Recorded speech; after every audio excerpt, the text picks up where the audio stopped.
2 साल का मासूम जो अपनी मृत माँ के चेहरे से अपना आंचल हटा करके बार बार खेलने की कोशिश करता है और जगाने की कोशिश करता है, उसे यह नहीं पता है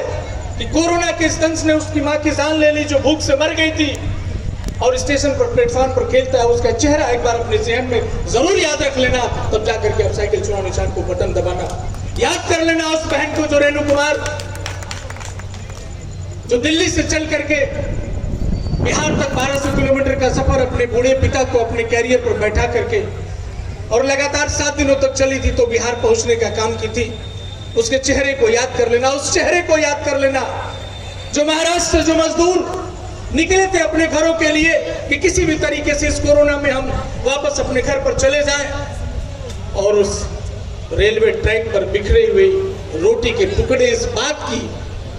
गवाही दे रहे थे, चित्कार कर रहे थे। उस मंजर को याद कर लेना,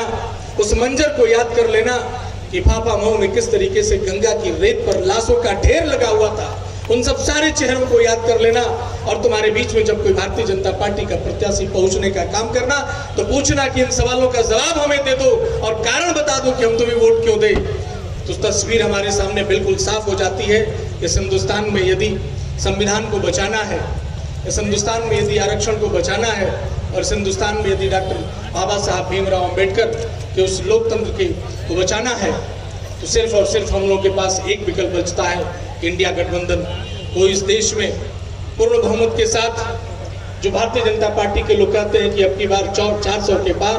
उन्हें हम लोग उत्तर प्रदेश के लोगों ने मन बना लिया है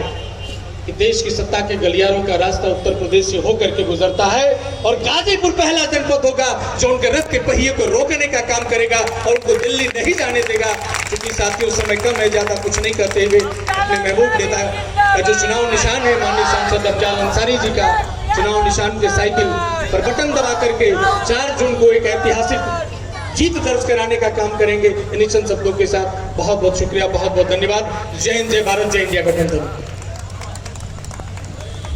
बहुत बहुत